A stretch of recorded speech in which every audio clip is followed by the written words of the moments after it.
পা দুটা যেন চলছে না। সে নিজের গাড়িতে উঠে অনেকক্ষণ স্তব্ধ হয়ে বসে রইল। সাগরের সে শীতল দৃষ্টি, সেই আনুষ্ঠানিক সম্বোধন মিসেস আশা, এবং সবশেষে সেই রহস্যময় দাবি, ব্যক্তিগত জীবনেও আমি একা নই। এই দাবিটি আশার মনে সবচেয়ে বড় আঘাত হানল। সে যখন চরম অভাবে থাকা সাগরকে ছেড়েছিল, তখন হয়তো সাগরকে আঘাত দিয়েছিল, কিন্তু আজ যখন সাগর চূড়ায়, সে জানতে পারল যে তার আর ফেরার কোনো রাস্তা নেই, কারণ অন্য কেউ তার জীবনসঙ্গী। তার ভুল সিদ্ধান্তের যন্ত্রণার প্রতিধ্বনি যেন আজ হাজার গুণ হয়ে ফিরল। পরের দিন আশার প্রতিষ্ঠান এবং সাগরের প্রতিষ্ঠানের মধ্যে প্রজেক্টের কাজ শুরু হলো। আশা এখন সাগরের অধীনে কাজ করছে।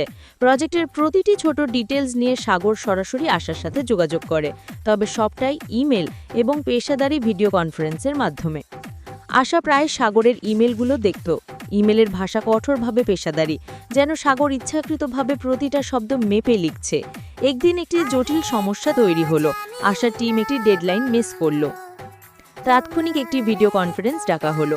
স্ক্রিনের ওপারে সাগর গম্ভীর মুখে বসে, আশার হাত পা কাঁপছে। সাগর অত্যন্ত শান্ত কিন্তু তীক্ষ্ণ কণ্ঠে, মিসেস আশা, ডেডলাইন মিস হবার কারণ জানতে চাই।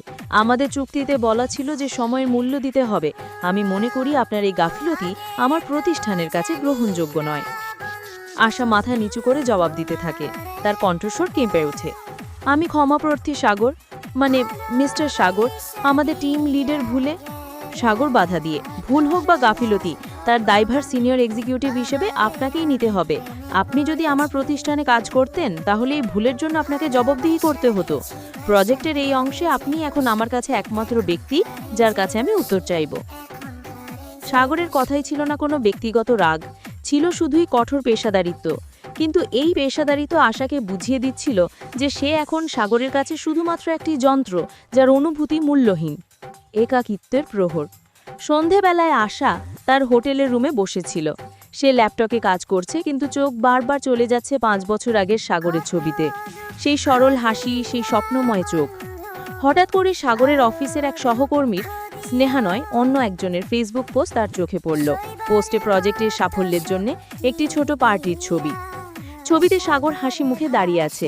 তার পাশে দাঁড়িয়ে আছে একটা তরুণী, স্নেহা, যিনি মিটিংয়ে উপস্থিত ছিলেন। ক্যাপশনে লেখা, আমাদের বস মিস্টার সাগর এবং তার সবচেয়ে বিশ্বস্ত সহযোগী স্নেহা, তাদের জুটি আমাদের শক্তি। আশা সেই ছবিটি বারবার দেখল। তার মনের মধ্যে সেই ভয়টা আরও দৃঢ় হলো। তাহলে কি এই স্নেহাই সাগরের সঙ্গী? ছবিটি দেখে মনে হলো তারা খুব কাছাকাছি। সাগরের সেই হাসি, যা সে বহু বছর পর দেখল, কিন্তু সেই হাসি এখন অন্য কারো পাশে দাঁড়িয়ে। যন্ত্রণায় আশার নিঃশ্বাস বন্ধ হয়ে আসে। সে বুঝতে পারে যে সাগর শুধু সফল হয়নি, সে এগিয়ে গেছে তার জীবনে। আর আশা, সে তার অতীতের ভুলের কারাগারে বন্দী। সেদিন রাতে ঘুমাতে পারেনি আশা। সে ভাবছিল, সাগর কি একবারও তাকে মনে করে না? এত সফলতার পরও কি তার মনে একটু ভালোবাসা অবশিষ্ট নেই? এদিকে সাগর তার বিশাল অ্যাপার্টমেন্টের কাঁচের দেয়ালের পাশে দাঁড়িয়েছিল। আলো ঝলমলি শহর তার পায়ের নিচে। তার হাতে ছিল আশার ডেডলাইন মিস করার রিপোর্ট।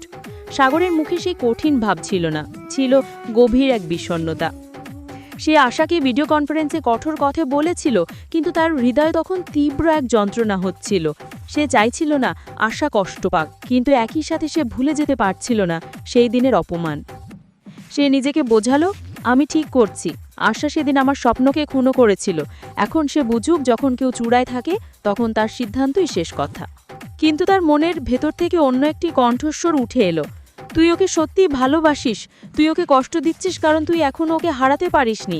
প্রতিশোধ নেওয়ার এই উপায়টা তোর ভালোবাসারই এক বিকৃত রূপ। সাগর রিপোর্টটি ছুঁড়ে ফেলে দিল। সে জানে যে সে আশাকে ফিরিয়ে নিতে চায়, কিন্তু তার সম্মান এবং 5 বছরের কঠোর পরিশ্রম তাকে বাধা দিচ্ছে। সে যদি আজ নতি স্বীকার করে, তাহলে তার কাছে মনে হবে যেন সে আবার সেই গরিব ছেলেটি হয়ে গেল যে আশার পায়ে পড়েছিল। সাগর বলল দীর্ঘশ্বাস নিয়ে, আমি এখন আর দুর্বল নই আশা, আর আমি নিজেকে দুর্বল হতে দেব না। তুমি আমার কাছে এখন শুধুমাত্র মিসেস আশা, আমার একজন ক্লায়েন্ট। এটাই বাস্তব। আসলে সাগরের ব্যক্তিগত জীবনে কেউ ছিল না। স্নেহা শুধুমাত্র তার অত্যন্ত দক্ষ এবং বিশ্বস্ত সহযোগী।